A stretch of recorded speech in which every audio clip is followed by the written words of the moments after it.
perto de você. Sem Censura Pará. Apoio Dom Giuseppe.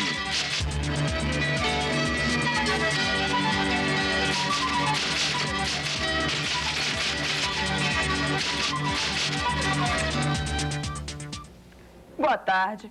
O diagnóstico e o tratamento da leucemia. Este vai ser o assunto da diretora técnica do Hemopa, médica Fátima Montoril. O caso de maus tratos a uma menina de 10 anos é o que vamos discutir com a assistente social do SOS Criança, Eliana Penedo de Matos. Ainda estará conosco o governador eleito do Amapá, João Capiberibe. Ele vai estar participando da reunião do Bloco Amazônico.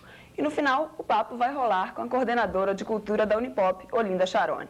Bem, este é o Sem Censura Pará de hoje. Você pode participar dele através do telefone. Nossos debatedores são jornalistas Jussara Leal e Sérgio Palmiquiste. A ação do Bloco Amazônico, a recente campanha política e sua trajetória de guerrilheiro a político bem-sucedido são os assuntos do governador eleito do Amapá, João Alberto Capiberibe. O senhor está aqui para participar da formação do Bloco Amazônico. Qual é a sua expectativa em relação a isso? Então, que a gente... Eu estou sem microfone aqui. Não, o microfone é essa pirâmidezinha aí. Essa é a primeira reunião, né, desses deputados e senadores eleitos no dia 13 e no dia 15. A expectativa é que a gente consiga desenvolver uma discussão e propor para o país uma agenda em relação à Amazônia. Uma agenda que contemple a questão de uma economia sustentável para a região. Se a gente lograr um projeto comum para todos os estados, eu acho que dessa vez o bloco decola. O bloco da Amazônia vai ter pique, vai ter força e vai se fazer ouvir.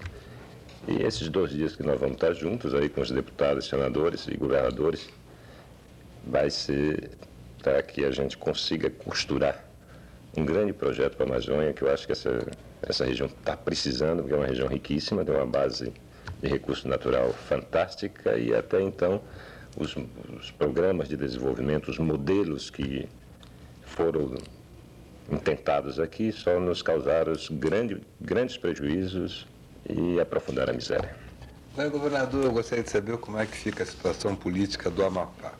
O senhor é uma oposição tradicional aos grupos oligárquicos daquela região e foi eleito com apoio de parte desses próprios grupos, como é o caso do ex-presidente Sarney. Como vai ficar a organização política do Amapá quando o senhor assumiu o governo? Principalmente com a proposta que a gente colocou em discussão no momento eleitoral. Bom, a questão do Sarney, do Amapá, a presença do Sarney é um acidente de percurso. Eu acho que isso precisa ser entendido. E lá no Amapá, o Sarney é do PMDB e o PMDB é oposição. E uma das características do atual governo é que ele traz uma forte tintura ainda autoritária e antidemocrática. E as oposições se juntaram no segundo turno. No primeiro turno houve disputa, né, o PMDB tinha seu candidato, que era o candidato senador Sarney, o empresário Salomão Alcolumbre, o PTB-PFL tinha o candidato o senador Jonas, e nós, as esquerdas, nós nos juntamos nos 5 partidos, o PSB, o PT, o PCdoB, o PV e o PDT. E fizemos 48,2% dos votos no primeiro turno. E no segundo turno, ampliamos para 53%. Então, a variação não foi tão significativa, né? O bloco do ex-presidente Sarney, na verdade, não influenciou muito na votação. Bom, teve uma influência positiva, mas acontece que a eleição de segundo turno é outra eleição. Agora, o senador Jonas Pinheiro contava com o apoio do Sarney para ele. O que houve que, de repente, o senador vai apoiar o PSB, quer dizer, um partido que não tem nada a ver com o grupo dele? Olha, essa convicção é baseada em função da questão ideológica, entende? Porque o senador avaliava que Sarney era um homem de centro-direita, então necessariamente teria que apoiar a direita. Foi esta avaliação feita pelo senador e me parece que nós estamos numa situação que essas limitações ideológicas não prevalecem mais na campanha política, até porque o voto não é ideológico. O cidadão vota quando ele acredita na experiência do candidato, ou então na história de vida. Enfim, há uma motivação bastante diversificada, né, para que alguém vote em A ou em B. E eu acho que estava equivocado, e o Sarney lá é do PMDB, o PMDB decidiu nos apoiar, e é evidente que o Sarney acompanhou a decisão da base do PMDB e nos apoiou. E que Amapá o senhor vai pegar? O senhor já tem um levantamento da situação atual do Estado? Olha, as informações que eu estou recebendo, porque eu estou há 10 dias fora do Amapá, são preocupantes. Nós não temos informação. Eu volto a insistir que eu estou substituindo um governo de 16 anos, um governo fortemente autoritário e que não fornece informação nem para o deputado. Se o deputado entrar com requerimento, enfim, não tem essa prática democrática de reconhecer que o recurso do contribuinte, que do recurso do que o Estado tem, é o recurso do contribuinte que tem que prestar conta com ele. Não existe isso. E me parece que há dívidas, né? E também algumas atitudes que ele vem tomando. Agora, recentemente, ele encaminhou à Assembleia um projeto dando 160% de aumento ao funcionário público estadual. E criando... Vai ser pago de uma vez só, em quantas vezes? Eu não sei. Paga no próximo governo. Vai ser pago só A minha pergunta é quem vai pagar também. janeiro. Eu, por enquanto, não tenho condição de responder, mas eu acho que ele deve pagar, inclusive com 13º. Deve ser, se ele está dando agora esse aumento, ele deverá pagar. E estão também destruindo alguns patrimônios, né, do Estado. Nós estamos criando, a terça-feira eu estou em Macapá, nós devemos reunir toda a nossa base de sustentação lá para criar em cada repartição pública um comitê de defesa do patrimônio público, para que não seja dilapidado, para que, né, estão levando máquinas de escrever, esse tipo de vandalismo, né, daqueles que não se conformam com a alternância de poder. Essa eleição significa o fim da família Barcelos no Amapá? Eu acredito que significa o fim de uma prática política, né, desonesta, né, uma utilização do recurso público de uma forma absurda, né, sem prestar conta. Nós tem lá, eu cheguei a dar uma olhada no relatório de 1.500 processos de compra. Esses 1.500 processos de compra, todos superfaturados, né, com superfaturamento que varia de 80% a 600%. E isso não acontece só no Amapá. Eu tenho dito e repito isso com muita tranquilidade. Eu estou iniciando o governo, acabou, a campanha política já ficou para trás. Mas esse país, qualquer estado brasileiro, dispõe hoje de recurso suficiente para fazer uma educação e uma saúde de qualidade. Se aplicar com prioridade, se aplicar corretamente o recurso, não tenha dúvida que nós teríamos educação de qualidade no país. E principalmente se você municipalizar, né? E o Estado passar a coordenar a ação desses municípios na educação e na saúde. Então o dinheiro rende muito mais, porque é mais fácil controlar a nível do município do que a nível do Estado.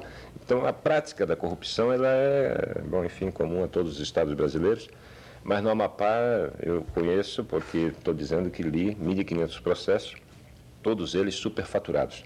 Então, nós vamos mudar isso aí. Sim. E nós chegamos na análise que nós fizemos, nós podemos economizar 50% do orçamento na medida que você prioriza corretamente a aplicação do recurso e você elimina a corrupção. Então, olha, vamos ter uma educação de qualidade no Amapá que vai ter repercussão no Pará. Agora, para isso, precisa ter uma força no Legislativo. Como é que está a composição de forças com o novo Legislativo do Amapá? Até porque no último governo teve aquele episódio, no governo do né? Barcelos, o grupo de oposição, inclusive a sua mulher fazia parte dele, chegou a caçar o mandato do governador, mas imediatamente a maioria que estava com ele acabou invertendo a situação, né? Que é uma pena, né?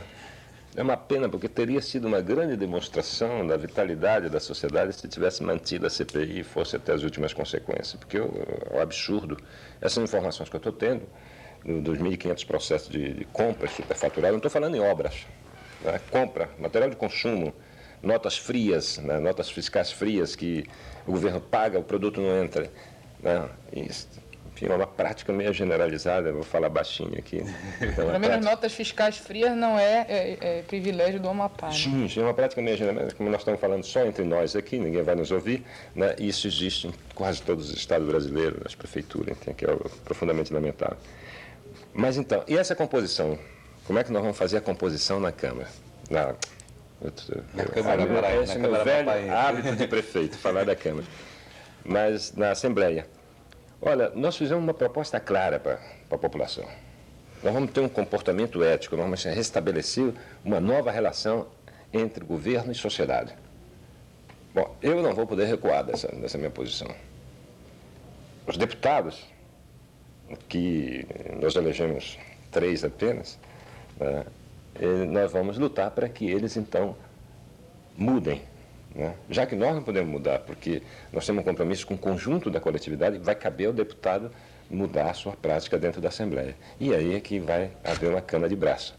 Né? Então, nós vamos poder contar com a mobilização da população, né, e debater, discutir, mostrar a esses deputados que precisam uma mudança no comportamento da Assembleia. Mas o PSB, com 3 deputados também, ele teria que ter, então, apoio de outro partido. Não haveria, então, aí uma negociação, talvez até com o PMDB do próprio ex-presidente José Sarney? Sim, nós temos o apoio do PMDB, o PMDB nos apoiou no segundo turno, tem 3 deputados também, são 6.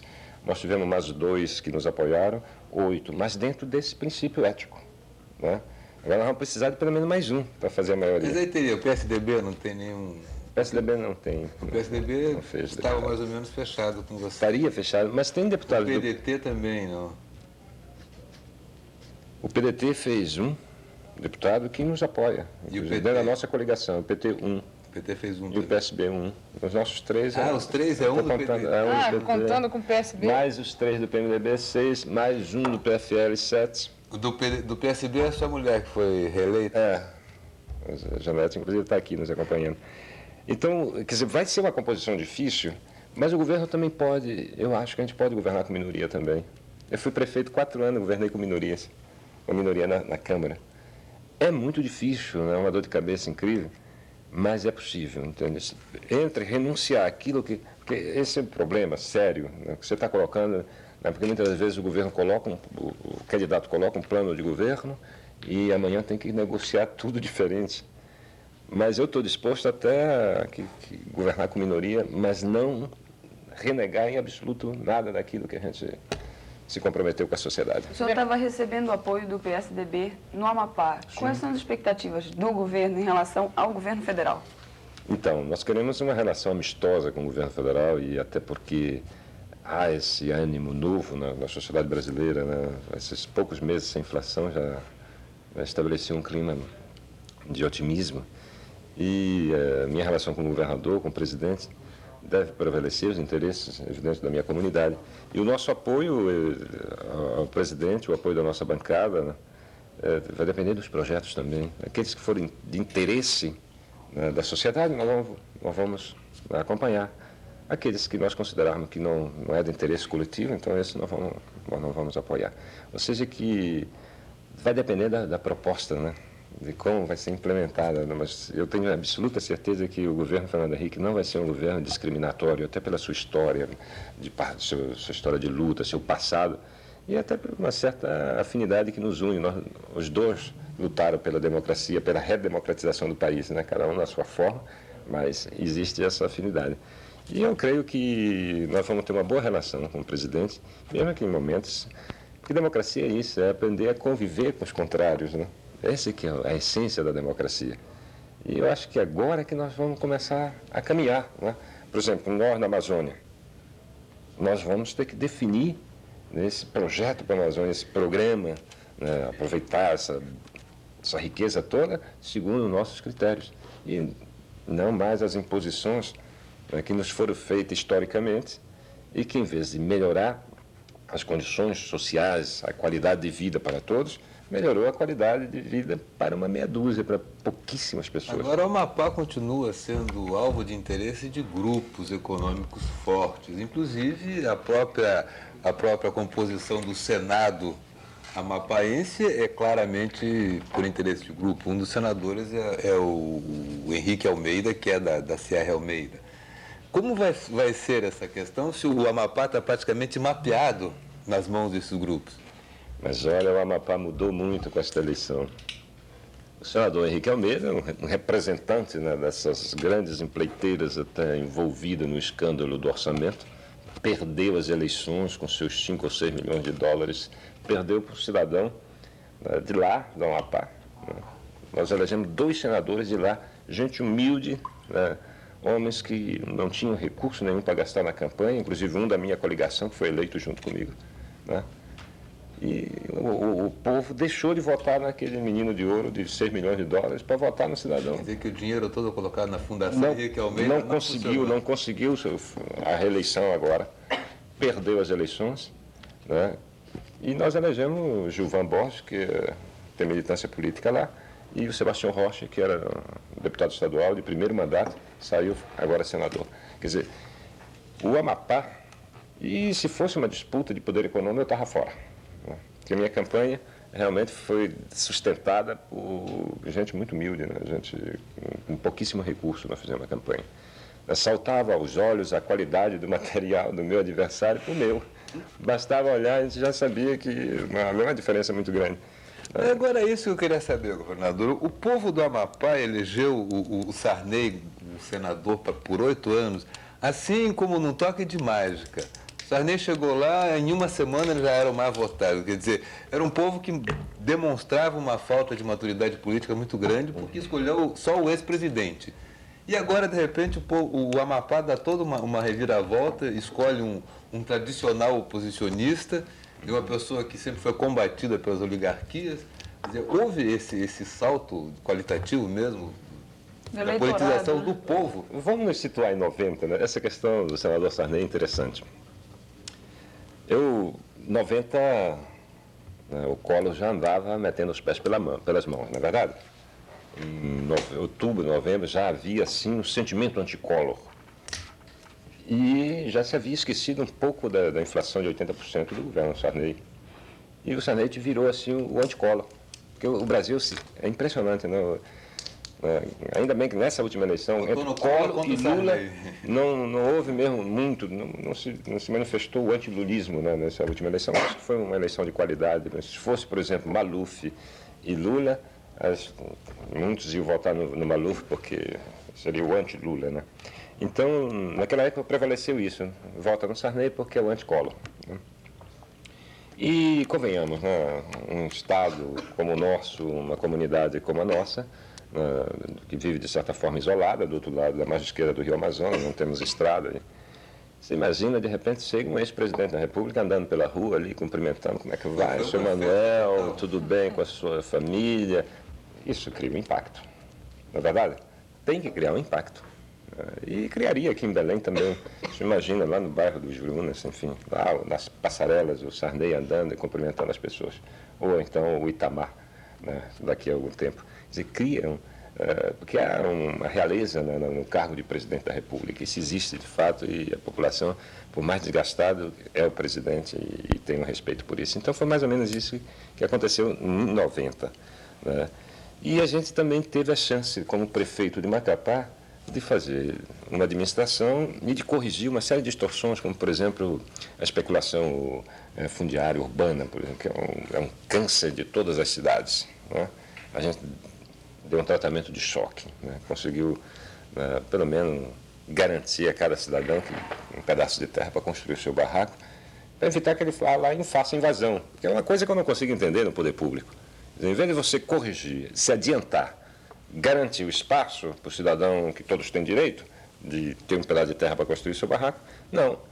Ele não cuida da questão, nega esse direito, mas o sujeito vai lá e invade de todas as maneiras. Então, vai resolver. Aí depois que está invadido e depois que há a desorganização urbana é que então vem a intervenção do Estado, ou então do Poder Judiciário para desalojar e tal. E hoje já é difícil desalojar, né, quando estão milhares de pessoas ocupando uma área.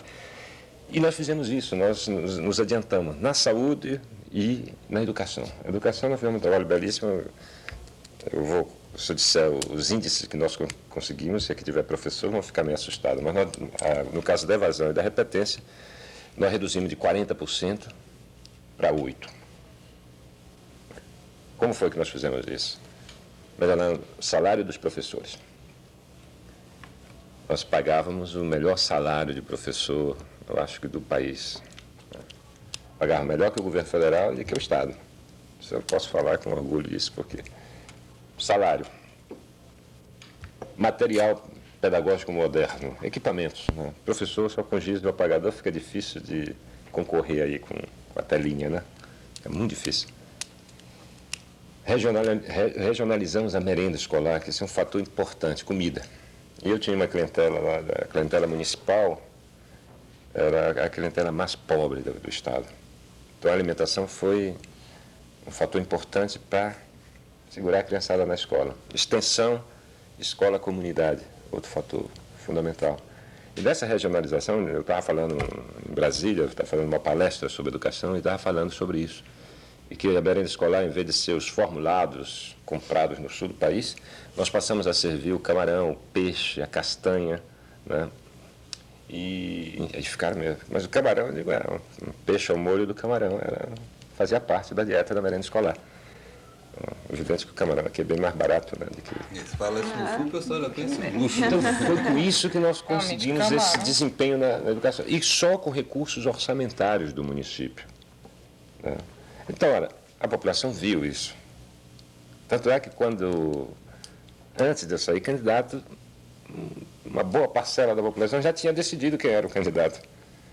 Quando nós saímos candidato, eu já saí com 40% das preferências. Governador, durante a Constituinte de 88, quando se criaram, enfim, os territórios de Roraima, Amapá, se emanciparam para virar Estado, muita gente criticou e até hoje ainda critica, dizendo que não havia estrutura, não havia condições de que esses territórios se tornassem estados, né?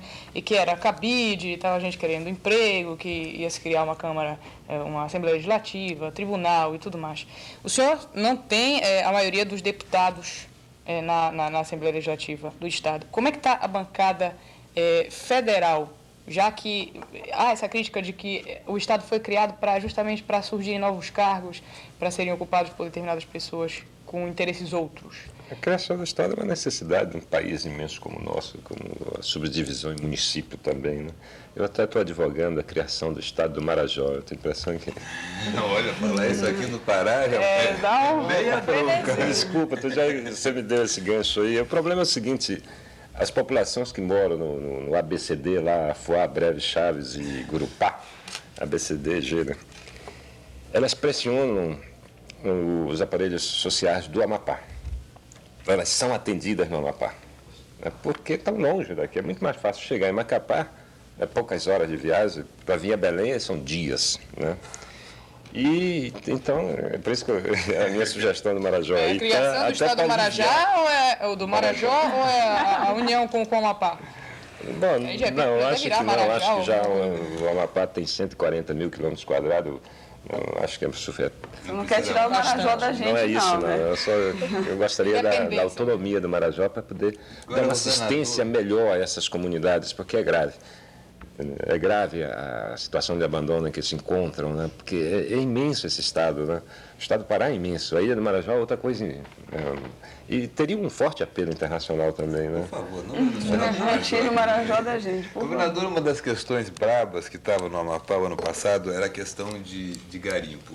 Os garimpeiros estavam sendo expulsos de Roraima, da área Yanomami, aqui da Serra Pelada, que já não produzia mais. Eles estavam sendo afastados de vários locais da Amazônia, e o próprio governador Aníbal Barcelos e o seu grupo político estavam incentivando a vinda de garimpeiros para Santana para abrirem novas frentes no Amapá. Inclusive, algumas das frentes seriam em territórios indígenas já delimitados.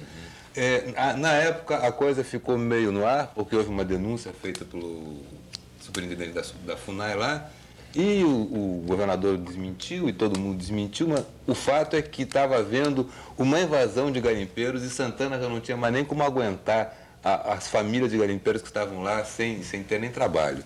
Como ficou isso? E como o senhor vai tratar com a questão do garimpo? Então, deixa eu te colocar. Esse é um episódio que realmente aconteceu um ano antes da eleição, mas era uma jogada política, né, de manipulação dos garimpeiros. Eles estavam preparando uma penetração numa área indígena. Quando veio a denúncia, então desativou tudo, inclusive estava ligado o filho do governador, o deputado federal nessa história. E o senador Henrique Almeida também. Exato, era o chegaram a participar. Barcelos, o Henrique Almeida. Mas o nosso problema hoje não é só os garimpos desativados do Pará e do Amapá. Nós temos uma migração brutal de vários estados, do Nordeste, do Sul, em função da zona de livre comércio. Então, essa grande panaceia, esse novo Eldorado que deveria ser a zona de livre comércio, se transformou numa imensa dor de cabeça para todos nós, porque nós não temos como oferecer emprego a toda essa população que se deslocou para o Amapá. E essa gente está passando maus momentos porque está passando fome, está passando dificuldade, não tem os empregos. Nós não temos como dar assistência à saúde, e é muita gente que se deslocou para lá. E, inclusive, isso alterou até as relações urbanas lá. Nós passamos a ter uma coisa que ninguém tinha, que é a violência urbana, né? E hoje bastante forte. Enfim, temos 40% de pessoas desempregadas. E aí, como resolver esse problema? Né? Claro, muitas devem estar voltando já, né? Porque não tem mesmo perspectiva, devem estar voltando para seus locais de origem. Mas aqueles que já não perderam tudo para trás, que vão ter que ficar lá. Então, nós vamos ter que dar solução para esse problema do desemprego. E aí é que vem a minha preocupação do aproveitamento das riquezas naturais do Estado. Da gente deixar de ser esse fornecedor de matéria-prima, para a gente agregar algum valor nessa matéria-prima, para poder empregar o nosso povo. E aí que nós queremos discutir esse novo modelo sustentável de desenvolver a economia. É possível, eu tenho convicção, né? São teses ainda, não há nenhuma, digamos, uma experiência mais global, né, comprovada, mas como nós discutimos isso na campanha, nós nos comprometemos com a economia sustentável, nós vamos implementar no Amapá, e que há uma possibilidade muito grande, né, de dar certo. E nós queremos também já ampliar essa discussão para a Amazônia. Já que nós vamos começar, porque é um compromisso nosso, um compromisso de campanha, público, né, da gente resolver problemas como o desemprego, com base numa proposta como essa. Então, que a gente coloque logo essa discussão a nível de Amazônia e também a nível de país. É possível que esse bloco amazônico crie uma política regional mais ampla do que aquelas políticas caseiras que se implementavam até hoje? Mas é com essa intenção que a gente está aqui. Mas nós queremos, olha, nós temos uma floresta que pode ser explorada, entendeu? Nós temos isso que é o futuro da humanidade, que é a biodiversidade, e que não há uma discussão em torno disso, né? Então nós precisamos preservar para saber o que tem dentro. Não dá para você implementar esses grandes programas de desmatamento para implantação de pastagem, que depois vem a cigarrinha e destrói a pastagem e se abandona essas áreas, né? Tem áreas, grandes áreas aí que foi destruída a floresta, implantado o pasto, depois o pasto não resistiu e nós perdemos a floresta e não criamos atividade econômica. Então, o mesmo governo federal que criou os incentivos para a implantação das pastagens era o mesmo que também pagava para reprimir o desmatamento. São coisas muito contraditórias que precisam ser evitadas. Então, o que é que nós queremos agora na nossa região? Discutir o modelo, definir o que nós vamos fazer. Com a corrente assim tão diversificada de deputados, né, porque você tem pessoas de vários partidos, como é que vai ser o encaminhamento disso no Congresso? E qual é o papel dos governadores em relação a isso? O interesse maior da Amazônia vai prevalecer ou vai continuar o interesse de grupos? De grupos. Então, mas é isso que eu tenho, essa é a minha... E até conflitos entre os estados mesmo, pelo